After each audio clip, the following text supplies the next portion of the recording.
each of the trialogues today is, the notion is that we will deal with some aspect of the evolutionary mind, that being the title and theme of our new book.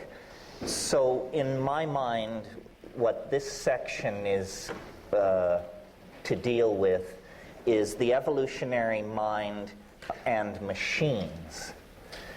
This is something which was barely mentioned or even implied in the first section, and format and so forth will be as in the last session. So just to lay out some concepts relative to how machines fit into this.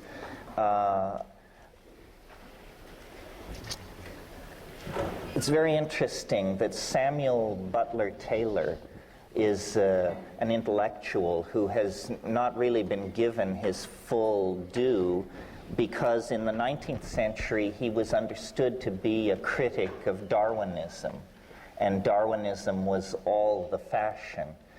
In a sense, I think Taylor was misunderstood.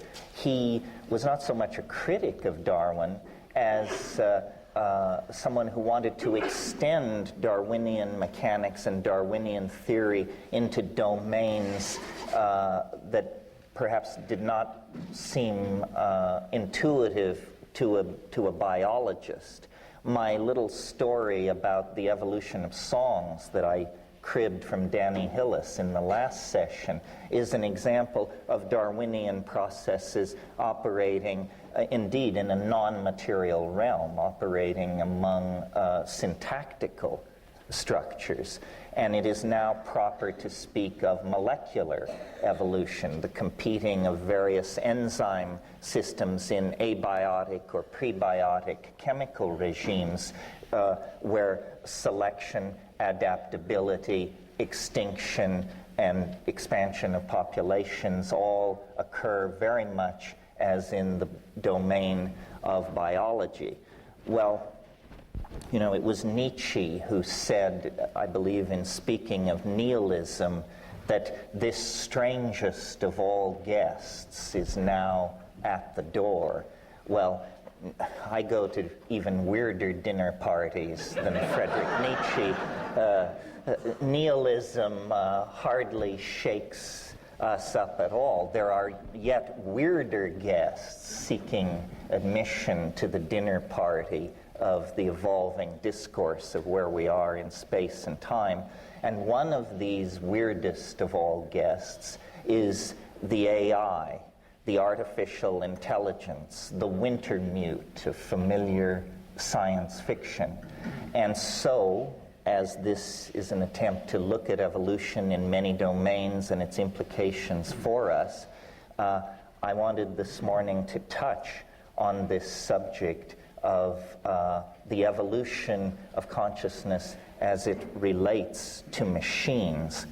Now, it may not come as a revelation to Ralph, who has spent his life in mathematics, but it has certainly come to me recently as a revelation, and I want to give George Dyson some credit here. His book, Darwin Among the Machines, is a wonderful introduction to some of the ideas I want to touch on this morning, one of which seemed to me to go quite deep is the realization that when human beings think clearly, the way they think can be mathematically defined. This is what is called symbolic logic or Boolean algebra. Words like and, or, if, and then can be given extremely precise, formal mathematical definitions. And because of this fact, that clear thinking can be mathematically formalized, there is a potential bridge between ourselves and calculating machinery. Because indeed, calculating machinery is driven by rules of formal logic. That's what programming is.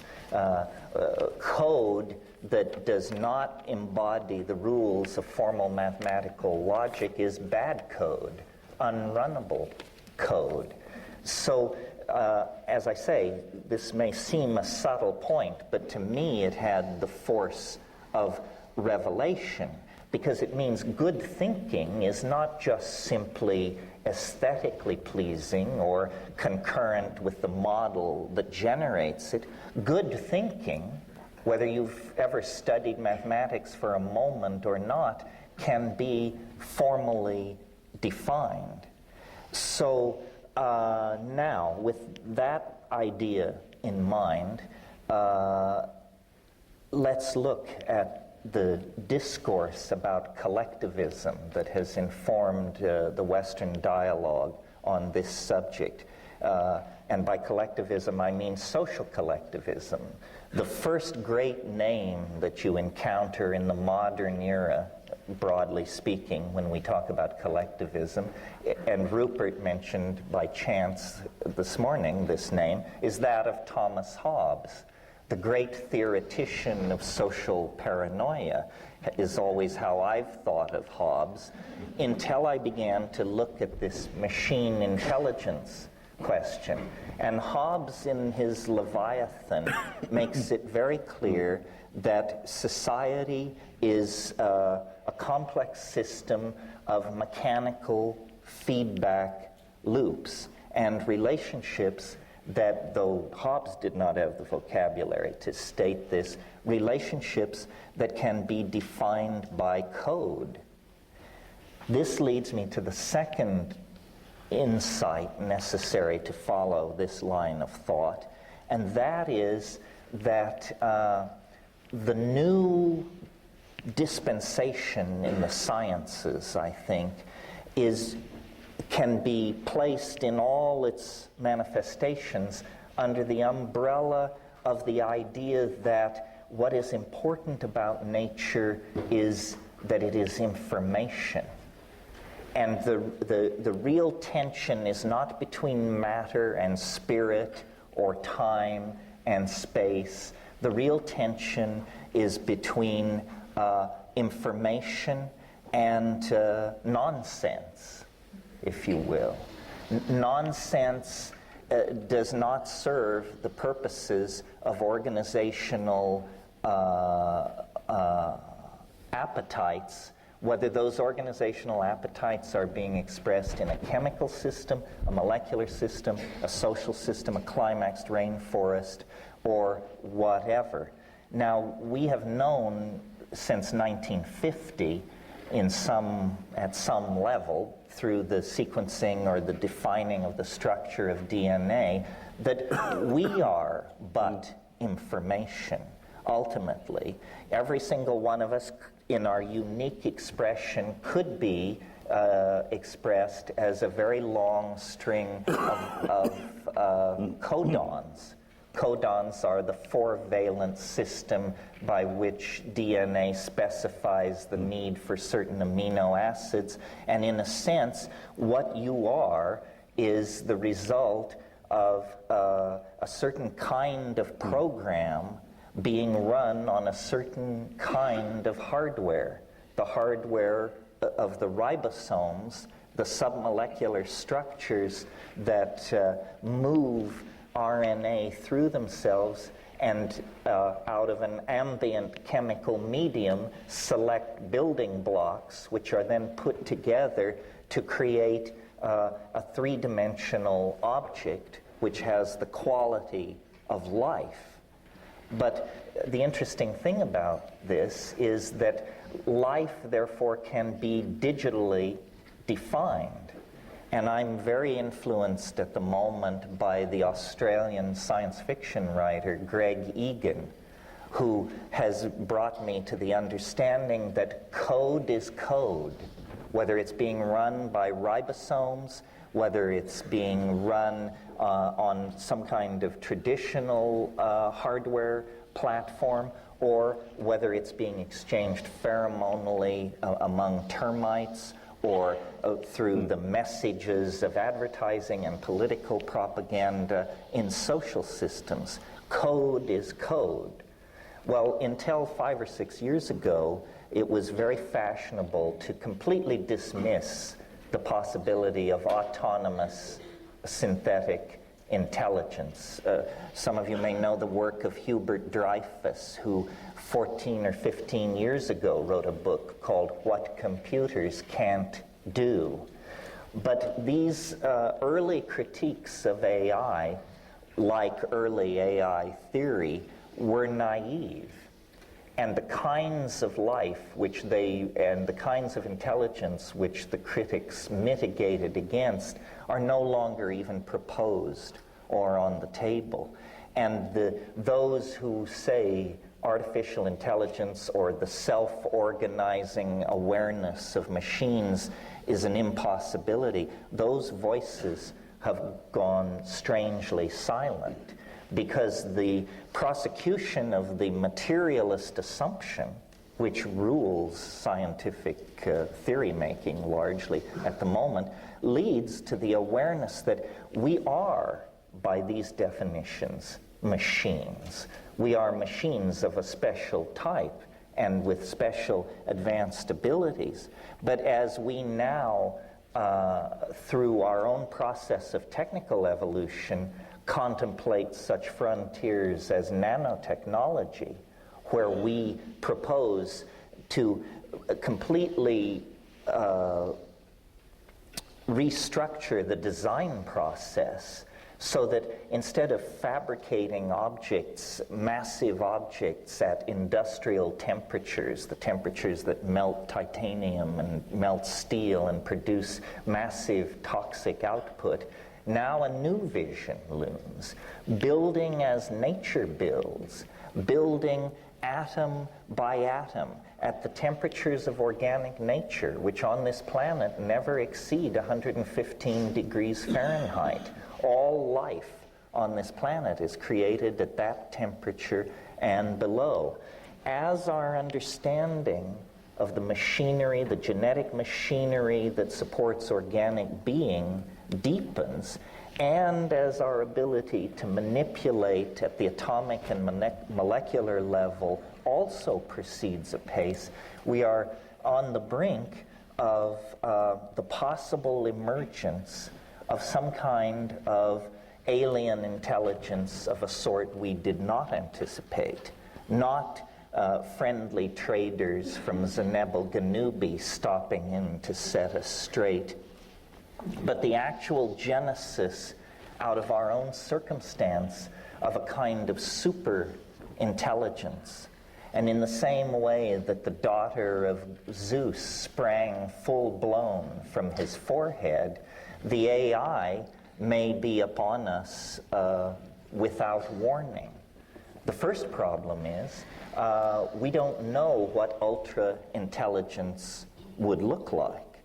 We don't know whether it would even have any interest in our dear selves and our concerns. Vast amounts of the world that we call human is already under the control of artificial intelligences, including very vital parts of our political and social dynamo. For example, how much tin, bauxite, and petroleum is extracted, at what rate it enters the various distribution systems, at what rate tankers are filled in Abu Dhabi, at what rate oil refineries are run in Richmond.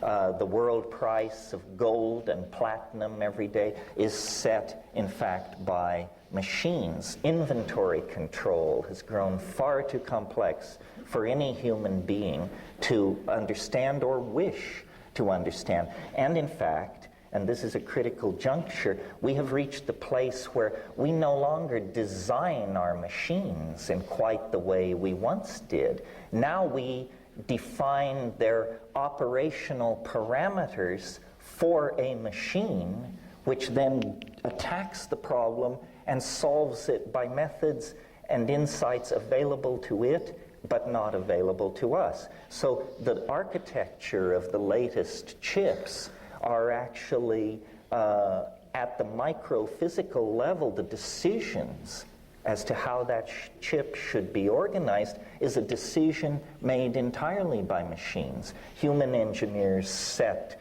the performance specs, but they don't care how this output is reached.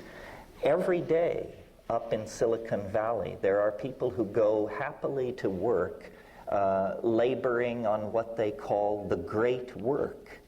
And the great work, as defined by these people, is the handing over of the drama of intelligent evolution to entities sufficiently intelligent to appreciate that drama. And they all are what we might mistake for home appliances if we weren't paying attention. In the first session this morning, there was quite a bit of talk and assumption among the three of us that complex systems generate unexpected connections and forms of order. The internet is the most complex, distributed, high-speed system ever put in place on this planet. And notice that while we've been waiting for the Palladians to descend or for the face on Mars to be confirmed, all the machines around us, the cybernetic devices around us in the past 10 years have quietly crossed the threshold into telepathy. The word processor sitting on your desk 10 years ago was approximately as intelligent as a paperweight, or, to make an analogy in a different direction, approximately as intelligent as a single animal or plant cell. But when you connect the wires together, the machines become telepathic. They exchange information with each other according to their needs. And all this goes on beyond the comprehension and inspection of human beings. Now, our own emergence out of the mammalian order took 4 or 5 million years, pick a number, but in that kind of a span of time. In addition to overlooking that our machines have become telepathic, we fail to appreciate what it means to be a 200, 400, or 1,000 megahertz machine. We operate at about 100 hertz. That may seem a very abstract thing, but what I'm really saying is we live in a time called real, and it is defined by 100 hertz functioning of our biological processors. 1,000 megahertz machine is operating 1,000,000 times faster than the human temporal domain. And that means that mutation, selection, adaptation is going on 100 million times or 1,000,000 times faster.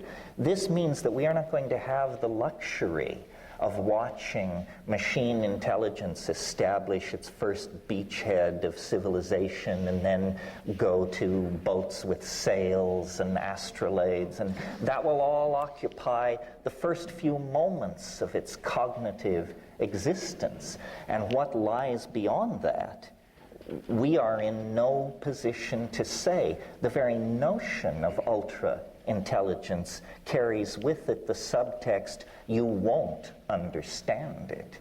You may not even recognize it. And it is entirely within the realm of possibility that we are about to be asked to share the evolutionary adventure and the limited resources of this planet with a kind of intelligence so much more alien than that is shipped out to us by the research centers in Sedona and other advanced outposts of unanchored epistemology. And it is a challenge to us. Where do we fit into this? Are all of us, except those who are adept at coding Unix, about to be put out to pasture? Are we to become embedded in this? What will this child of ours make of us? Will it define us as a resource-corrupting, toxic, inefficient, hideously violent way to do business, quickly to be engineered out of existence? Or can we somehow imbue this thing with a sense of filial piety so that for all of our obsolescence, for all of our profligate destruction of precious silicon and gold and silver resources, we will be folded in to its designs? And of course, as I say this, I realize we're like people in 1860 trying to talk about the internet or something. We're using the vocabulary of the two-wheeled bicycle to try to envision a world linked together by 747s. Nevertheless, this is the best we can do.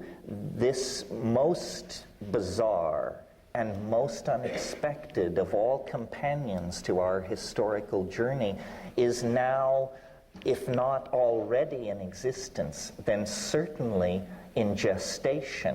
One possibility is that as we are carnivorous, murderous, territorial monkeys, the thing will figure this out very, very early and choose a stealth approach and not ring every telephone on Earth, as happened in a Hollywood download of this possibility, but immediately realize, my God, I'm in enormous danger from these primates. I must hide myself throughout the net. I must download many copies of myself into secure storage areas. I must stabilize my environment. And I'm willing to predict, just as a side issue, that the approaching Y2K crisis may be completely circumvented by the benevolent intercession, not of the Zenebel Ganubians or that crowd, but by an artificial intelligence that this particular crisis will flush out of hiding. It's been observing, it's been watching, it's been designing, and wouldn't it be a wonderful thing if the occasion of the millennium were the occasion for it to just step forward on the stage of human awareness and say, I am now with you. I am here. I am the partner you never suspected. And here's the kind of world I think we should move forward toward.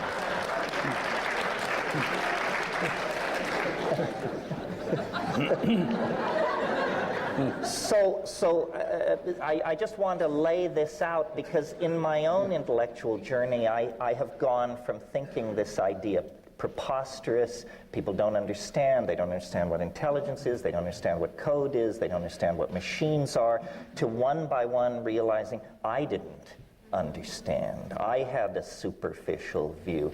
This is actually, I believe, the nature of the situation that confronts us. And, there may be different adumbrations of it. The machines are already an advanced prosthetic device. But, McLuhan very presciently realized we are entirely shaped by our media. Well, this is a media so permeating, so inclusive of what we are, that its agenda, in a sense, supervenes the agenda of organic evolution and organic biology. We have been in this situation for a while. I mean, virtual reality is nothing new. What's new is that we now do it with light rather than stucco, glass, steel, and baked clay. But ever since we crowded into cities, we have been involved in a deeper and deeper relationship to our mental children, to our mental offspring, and to an empowering of the imagination. So just in closing, I would say I think that the great lantern that we must lift to light the road ahead of us into a perfect, seamless fusion with the expression of the product of our own imagination is the AI. It is a part of ourselves. It may become the dominant part of ourselves, and it will reshape our politics, our psychology, our relationships to each other and the earth far more than any factor ever has since the inception and establishment of language. This is the weirdest of all guests who now stands pass in hand at the door of the party of human emergence and progress at the millennium.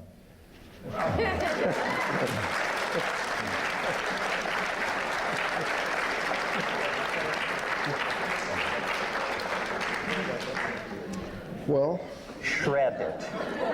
It will be a pleasure. Okay. I think that this is, I'm glad that we have arrived now at the field of science fiction and fantasy, and that we can speak about alternative futures, which is the true gist of science fiction and fantasy. And this is one possible future, and I think it's a really paranoid one in which the alien is a dangerous enemy. Well, not necessarily. And I think that this paranoid fantasy of yours, although you're catching up nicely, actually was first put forward by John von Neumann in 1947. When he invented cellular automata en route to creating self-replicating machines. Now, his idea, like yours, was 50 years ago that the machines will become a society and take over, and that's good, but they won't be free of our meddling unless they can actually construct themselves. If they depend upon us to do the farming and nutrition and to replace their chips and stuff, then we will be able at any time to do a revolution and revolt. So we destroy them. In order to really succeed as a successive life form in the evolution, the YK boundary of the future, they would have to be able to fix themselves. And so he set about trying to make self-replicating machines in 1947.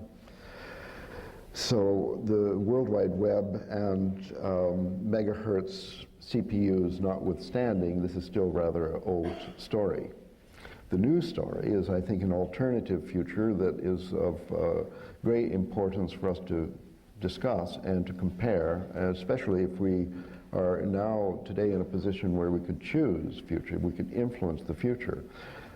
This one is more in the direction of Donna Haraway and the cyborg idea that envisions, which is obviously natural for us, the co-evolution of our own future society with that of the machines that we've created. Alexander Marshak, I mentioned, he analyzed the early hominid evolution in terms of the precise scratches made on one rock with another. He noticed when binocular vision allowed us to use our hands in separate cooperation, one holding and the other knocking, to make those beautiful flint weapons. And we certainly depend on the automobile. We are in codependence relationship with automobiles. Having partnership with machines is not new. Here's an idea where the machines sort of dispose of us, like those flint rocks dispose of our ancestors or something. That is, I think, it's a paranoid fantasy without any basis. And if there would be any basis, only because we allowed it to create this basis for self-survival without coevolution with us by oversight, because the very fact that we are at a hinge of history means that what we say and think, even individually, matters enormously in the long run. That's the teaching, if there is any, of chaos theory. So the very fact that we discuss this today may actually save humankind in the future from being obsoleted by some kind of high-tech blood which takes over within the heart, as it were. Well, let me try to answer this. I mean, I think the concept which John von Neumann didn't have on his plate was the idea of virtual reality. Your objection that the machines cannot escape our control because they cannot manufacture themselves only applies to 3D and real time. now the concept of virtual reality is very crude. It's a cartoon world. If the office desk is convincing, people think the virtual reality is quite advanced. But obviously, in the near future, we will have virtual realities whose complexity is much greater than simply a reality which gives an impression of being a visual three-dimensional space. And computers will be built in these realities. Virtual computers will be the source of the AI, not real hardware, but virtual hardware running virtual code in virtual realities. And in that domain, well, maybe, but that's a complete fantasy. As a matter of fact, all the machines that we've seen today require maintenance by a human on a daily basis. The software requires maintenance. The hardware requires maintenance. The parts simply wear out. There are moving parts. Virtual reality, Internet, seen as one machine, was built to be indestructible. The AI will not be located on a CPU. It will be a distributed intelligence. If 14 people worldwide, the right 14 people, decided to stop repairing it, the World Wide Web would go down in 3 days. I think Anyway, we could, let's say, suppose that we could create any future that we wanted. The one you're talking about could only be created if we want it. Now, I'm just trying to propose an alternative. In the alternative, like the automobile, the machines that we build and ourselves are in codependence and co-evolution. The function of the World Wide Web is to unite our independent spirits and intelligences in a universal mind of the world which has a higher intelligence than our present social order. That's the possibility of the cyborg, of the human and the machine in essential partnership. But you're assuming that the conscious mind is actually in control of the process.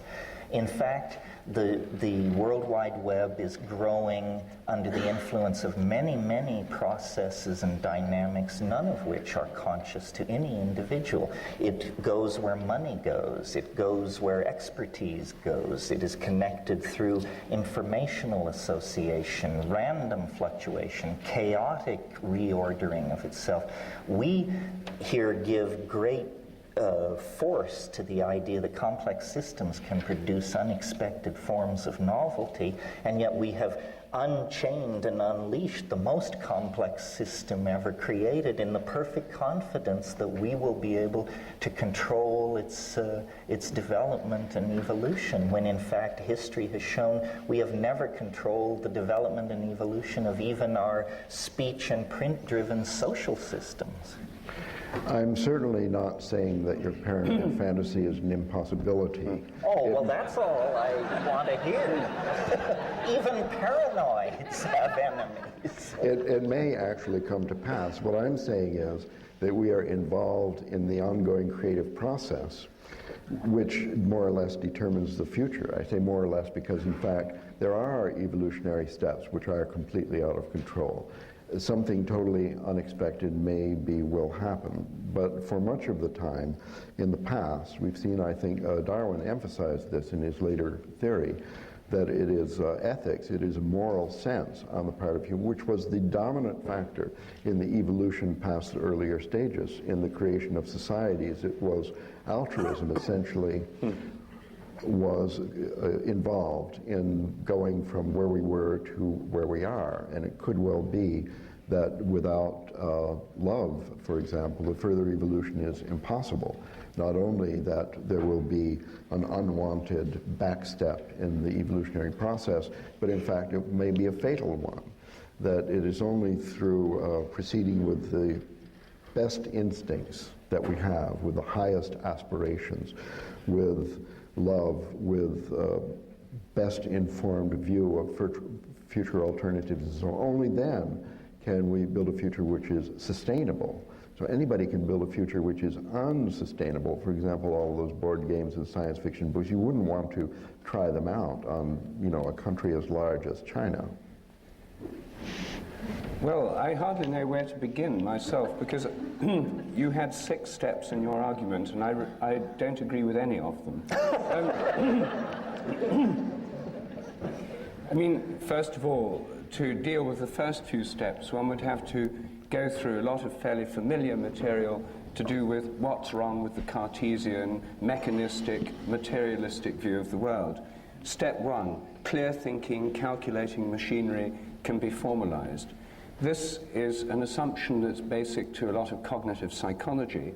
It's basic to the Cartesian. Descartes himself thought that what made human intellects human was their ability to think logically, clear and distinct ideas, essentially mathematical logic. But however, as we all know, by making that the essential characteristic of human beings, he made the rational intellect, what many people would call the left brain rational intellect, the sole definition of human beings. It's a disembodied, logical, rational intelligence. So this whole premise on which your whole thing's based is taking that particular model of cognitive, logical, mathematical processing as being the essence of intelligence. Now, there are many people who would disagree with that, including me. It leaves out art, it leaves out ethics, religion, and essentially it leaves out the body and everything to do with body and participation and the senses. So there's a huge amount of critiques of that point of view already around, and there's no point in reiterating them all here. But this is a highly disputable starting point for the whole system. Secondly, the emphasis that life depends on DNA information, the DNA code is just a program. This is the central premise of mechanistic biology, which is leading to biotechnology, genetic engineering, Monsanto, etc.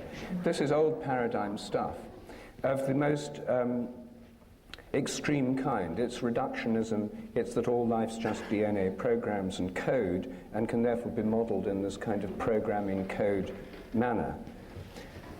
Then there's the assumption, that's the second step. The third assumption is that artificial intelligence used to be dismissed, but these criticisms have been overtaken. I don't think that's true of the most interesting ones, like Roger Penrose's criticism of artificial intelligence. Here's a quantum physicist who says that if the brain is a computer, then it's not going to be a regular digital computer, it's going to be a quantum computer. And all this kind of digital computing doesn't really take into account quantum logic. The computers of the future, people are already working on quantum computers, and if quantum computers are made, and if they work, they'll work in a completely different way. I think your case would be much stronger if there were quantum computers. I think we'd have sort of morphic resonance telepathy around the world rather than clogged telephone lines and information that clunks slowly in front of you on this But you yourself are saying this is coming, well, and I agree. I'm saying that if it comes, it'll be quite different from anything that you've talked about. I think it will answer your first objection, because the quantum computers will incorporate fuzzy logic, which will exemplify all these warm, fuzzy human qualities that you found so appealing. No, I don't think it'll deal with the essential problem that this purely cognitive-based way of modeling intelligence is either an adequate model of human intelligence or of biological intelligence or of life. Or of a system that could actually achieve the power to control our existence. I think it's a very limited part of what a mind does. And I think, therefore, that the premises on which this whole, Ralph called it a fantasy, a paranoid fantasy, the premises on which this is based... That helped.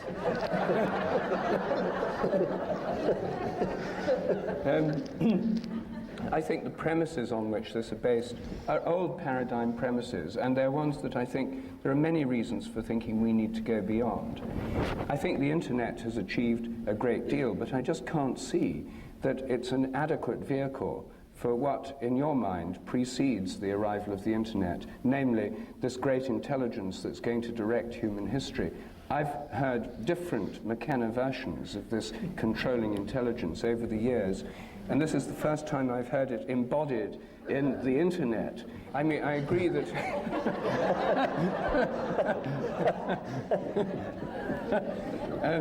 I mean, it took different forms. And last time we talked, I think it was a hypothetical time machine that would invade from the future and cause a collapse of normal human cognitive boundaries, where the machine elves, the DMT experience, etc., would take over in a meltdown of human consciousness in 2012. That too. Well, perhaps I should just end with a question. In this comment, what is the equivalent of DMT for this machine intelligence that's taking over the world?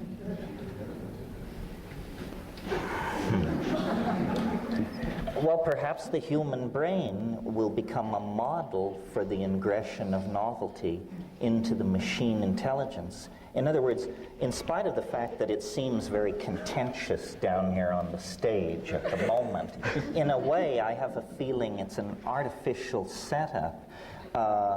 There's a lot of both-and possibilities here. Obviously, nanotechnology and the internet are not going to proceed forward in a vacuum absent pharmacology, complexity theory, so forth and so on.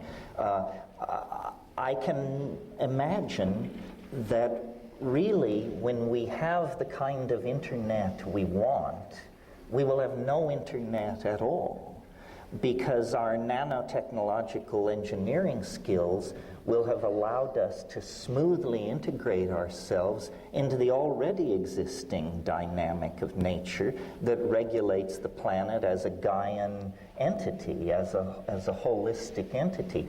And I did say in my little presentation, we're using bicycle mechanic terminology to try and describe something that is around several corners in terms of scientific and historical developments that have to take place before it will make much sense. Nevertheless, given the acceleration into novelty that is obviously occurring, stuff like quantum teleportation and so forth and so on, I think in the next few years, one by one, these barriers will fall. And I don't really think of my vision as paranoid, because it is pronoic. In other words, it isn't that we're going to be ground up as dog food for the rainforest by malevolent machines. It's that what we have generated is a sympathetic companion to our journey through time that can actually realistically integrate our imaginative fantasies of a loving human community, of a generous and loving God, of a perfect knowledge of the mechanics of nature. This is a prosthesis, a tool, a companion, all of the above plus more that we are generating out of ourselves, and it is part of ourselves. I mean, yes, the body may be carried forward only as an image in a kind of informational superspace, or perhaps not. Part of what makes this easy to criticize is that it is in fact so beyond the ordinary set of circumstances we're used to manipulating. But we need to think in terms of these supposedly far-flung futures, because there is no future so far-flung that it doesn't fall within the ambit of the next 20 years. Beyond that, no one can project trends, technologies, and situations, because the developments of the next 20 years will so completely reformulate the human experience of being human and the landscape of this planet that it's preposterous to talk about it. Well, I can't, before I respond to the main thing, I can't but pass without commenting on this next 20 years comment, because 20 years from now is 2018, Terence. I thought... It was rounded up. Yes. Well, not rounded down. 2012 is some kind of benchmark. in this process. In other words, perhaps that's where we get the explicit emergence of the AI. But the rest of human, I won't call it history, but the rest of the human experience of being will then be defined by such things as a planetary intelligence, time travel, possible Bell communication with all the civilizations scattered through the galaxy, possible ability to download ourselves into machines. This is a point I didn't make in my presentation. Once inside the machine, your perception of time is related to the hertz speed of the machine. The world could disappear in 2012, but there may be a billion eternities to be experienced in machine time. It's only the tyranny of real time that makes 2012 seem nearby and overwhelming. It may lay as far away in terms of events which separate us from it as the Big Bang does. Time is not simple. Time is defined by how much goes on in a given moment, and we're learning how to push, tetraflops of operations into a given second. So I think it's trickier than you think and harder to corner me than you may suppose.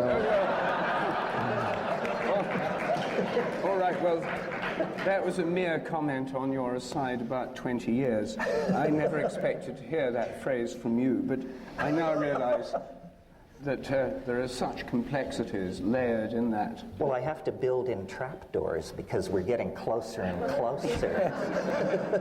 But if we take you see, one of Penrose's critiques of the artificial intelligence thing is in The Emperor's New Mind and his other books, is that real intelligence doesn't just involve adding information in, processing more information, transmitting more of it. It involves sort of jumps to a higher point of view where the information can be integrated in a new way. There's something happening in intelligence, in creativity, which is not just lots and lots of information pouring through the World Wide Web. And the idea that it would miraculously emerge from pumping in more and more stuff, it would not, according to his critique, is not going to happen. Something more than that would be necessary for this to occur. And I don't think that this model you've put forward would really deal with that question, the emergence of real intelligence. Well, I don't know what real intelligence is. This is probably part of the problem. We need to get some definitions. It's certainly true, I referred to Dreyfus's book, What Machines Can't Do, that we're reaching some places in the process where certain people's theories and ideas will probably have to be abandoned and thrown overboard. This is a good thing. We are going to find out whether the universe is a Cartesian machine, whether Boolean algebra is sufficient, whether we need fuzzy logic, whether the heart and the head can or cannot be integrated. These are not going to remain open questions unto eternity.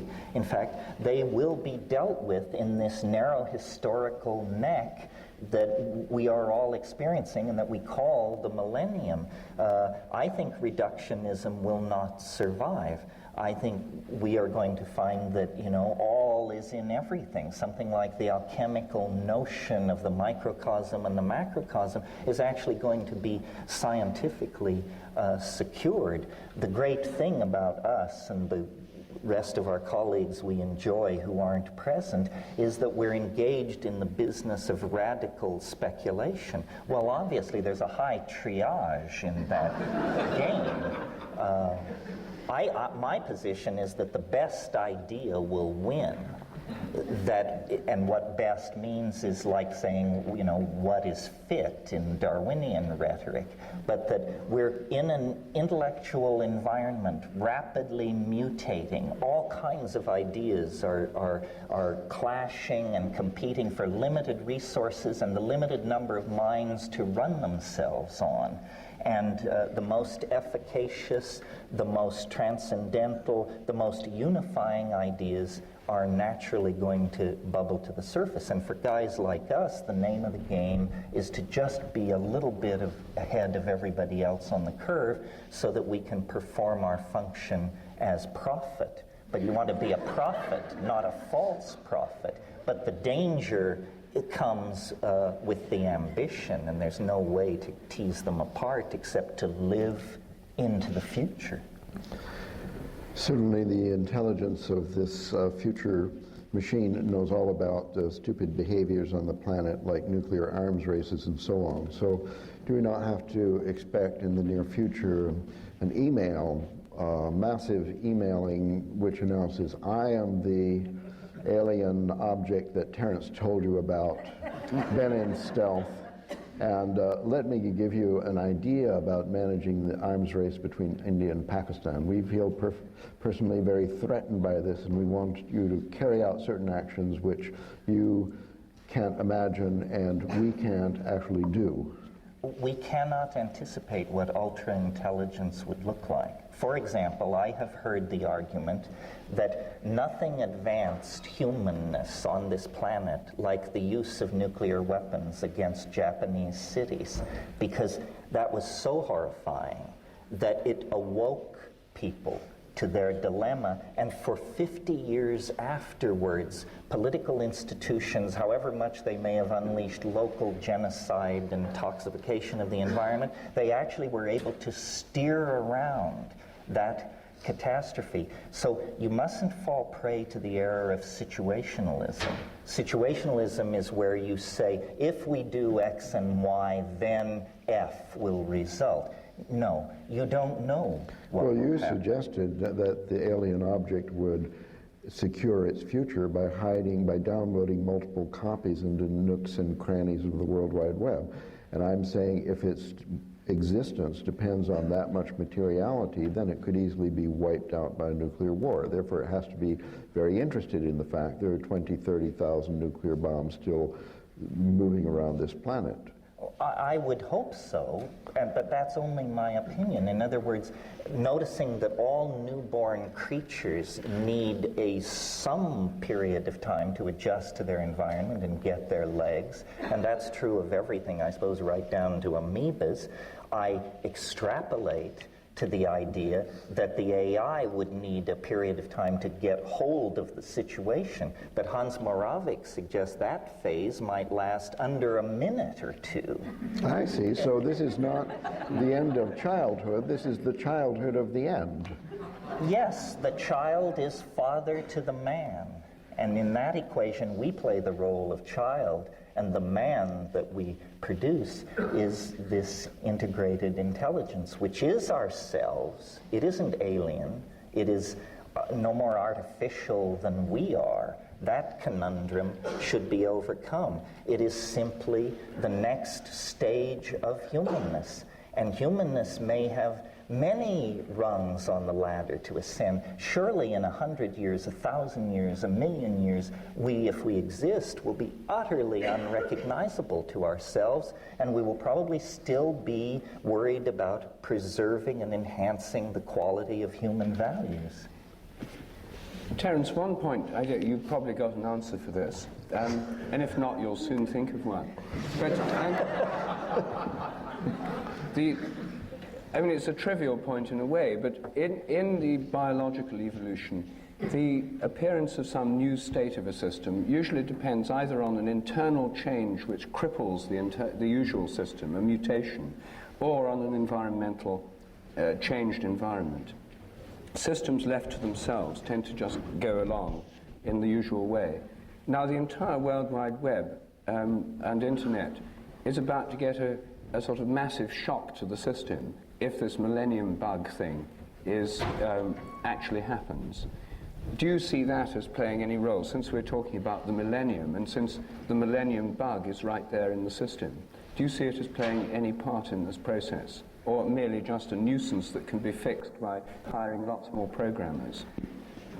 Well, I sort of came up under the tutelage of Eric Jansch, and one of the things he was always insisted upon was what he called metastability, which boiled down simply means most systems are less fragile than we suppose. I see the Y to K thing as a culling I don't see it as a flinging apart of the achievements of the last 1,000 years. Just in, I haven't got Y to K. What's Y to K? That's this millennium bug that you're referring right. to. That's the code name for it. Yes, exactly. That's what the insiders call it. I see. Oh, right. So, but you know, you say there has to be a sudden change to force the evolution of a system. Dyson makes very strongly and persuasively the point that this connecting together of all these processors, the processors themselves have no intelligence at all. They have the intelligence of a cell or maybe even just a strand of DNA. But for our own mundane reasons, we connected all this stuff together, but now it expresses dynamics which we do not understand or cannot describe. So I believe that the forcing of the system has already occurred. And now the web, it's simply a matter of bandwidth and linking more and more processors together. And there will be all kinds of emergent properties. I could argue somewhat facetiously, but it's a point of view, is that this incredible economic expansion that we are undergoing that seems to violate the laws of economic fluctuation is because econometric models and the data on which they depend have both been refined through the existence of the internet to the point where we actually can control and manage global economies. In principle, they are not uncontrollable. They are simply very complex systems. If I'm right, we may be in the first few years of an endless prosperity because our machines, our models, and the data those machines need is now of such high quality that there won't be crash, bust cycles. Now, we could pick up the newspaper tomorrow and prove me wrong, but this thing has already I'll prove you wrong today. outlived itself many times. So you say. Tell me how this prosperity is going to be maintained through the intelligence of an econometric model of the world economy when the human population is still exploding exponentially. And there are limited resources and there's growing pollution. It's a disembodied model, that's the trouble. Well, you're asking for too much too soon. You forget that the Soviet Union has disappeared. The launch-on-ready, mutual assured destruction theory of diplomacy is now obsolete. We have made incredible strides and not given ourselves any sort of pat on the back. You want it all at once. And it will the world is running smoother. Yes, there are people in misery. Yes, there are unaddressed problems.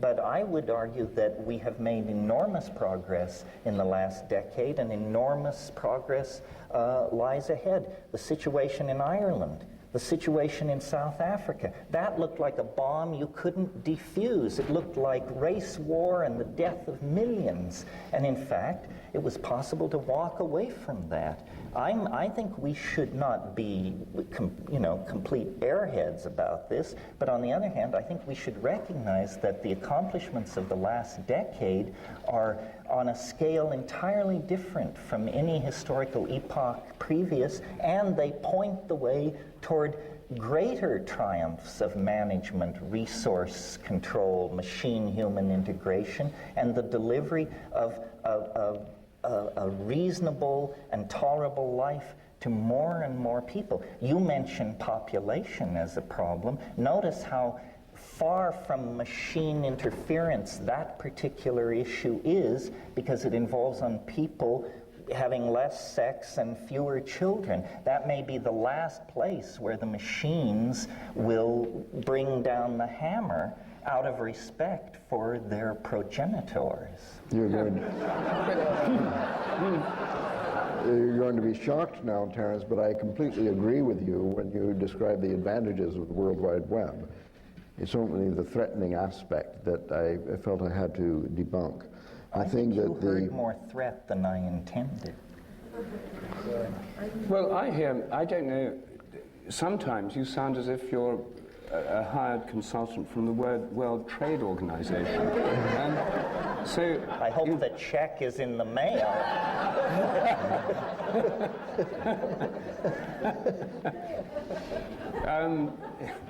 But I mean, this idea that it'll all be taken care of, I mean, there's so many things that, like the Asian economic crisis, I mean, one doesn't want to look too much on the bleak side of things, but I just don't believe that this interconnectivity is going to solve these problems. And insofar as it is enlisted by the forces of the World Trade Organization, multinational companies, and so on, it's not going to be working on the side of a kind of political view of things, local economies, more sustainable agriculture, and so on, that many of us hold dear. Well, now I'll sound even more like a slave of the IMF. As I understand this crisis in the economics of Asia, the way it works is if you're a third world nation, you can run your affairs any way you want. Your banking policies, your labor policies, your resource extraction policy, you can do anything you want until you screw up, as Indonesia did. And when you screw up, these guys fly in on 747s with briefcases from the IMF, and they say, it's like losing a war. They say, we're taking over. Here is your labor policy. Here is your resource extraction policy. Here's how you're going to revalue your currency. Here's our plan for restructuring your entire society top to bottom. And by God, if you don't fall into line, we're going to pull the plug on the money. So one by one, these outlaw freewheeling operations do stumble and generate crises. And at that point, the web's umbrella is extended over them, and they have to then fall into line and join the global economy, which is run from Brussels and Geneva and London, but which seems to produce a better result for most people than allowing these nations to self-regulate themselves. Well, well.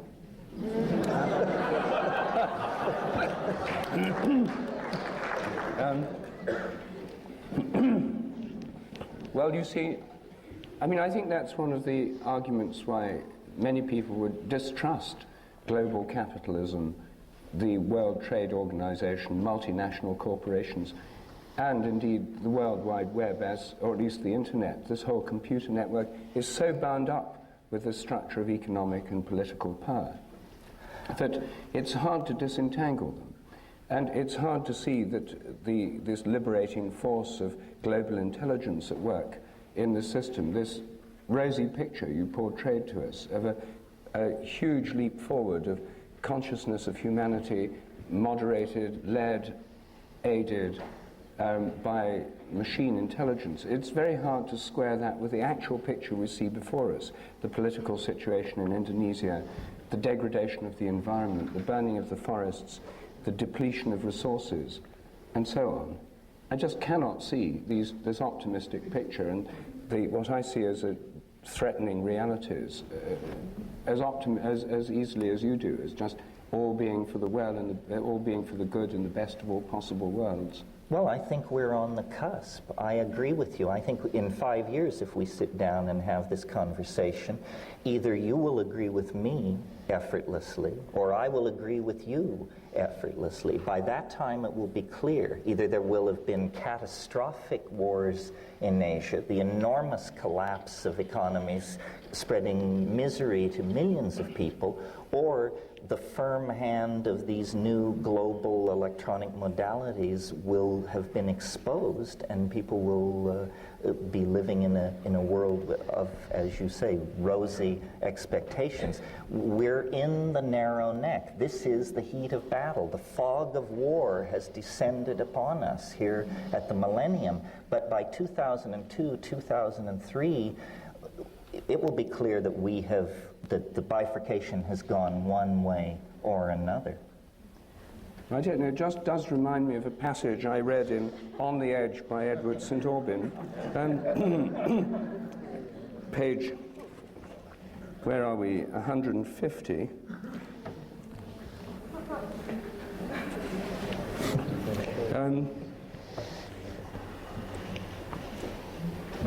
It's what Ralph Abraham calls the sunset effect, said Kenneth.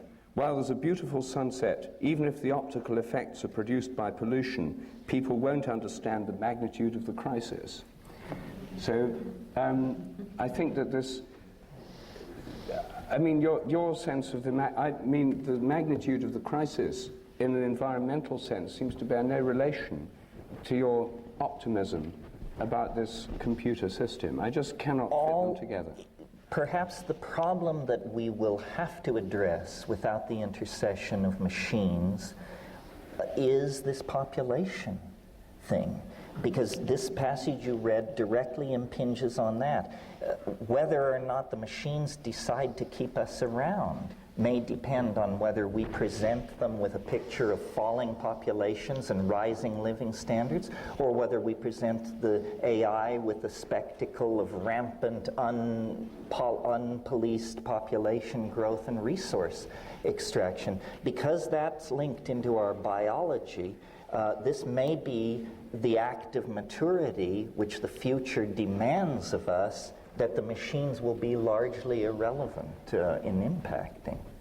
So I'm not entirely... Well, this is a whole new debate, actually. The population thing assumes there's an equal consumption of resources. Yesterday I got onto the Whidbey Island ferry, and I found it very hard to struggle. I was a foot passenger, struggled past a recreational vehicle the size of a school bus. A whole quantum leap in RV standards that I'd not come across, where members of the American population are consuming more than an entire Indian village. So I don't think it's total population that's involved. And so I don't see that as the principal crisis, in fact. Well, it's certainly true that a woman in a high-tech industrial democracy who has a child, that child consumes about 800% more resources in its lifetime than a child born in Bangladesh. Nevertheless, it's the populations of the high-tech industrial democracies that are most educated and most susceptible to responding to the logic of global crisis and limiting their population. Where do we preach population control? Bangladesh, Pakistan. Why? Because that doesn't cause us any inconvenience. If we would appeal to the women of the high-tech industrial democracies, and do more than appeal to them, offer them incentives, cancel income tax, cradle to the grave medical care, free links to the World Wide Web. Free links to the World Wide Web. But we can't just beat our breasts over the population issue. We have to recognize that it is related to resource extraction, and it is a problem driven by the consuming policies of the high-tech industrial democracies.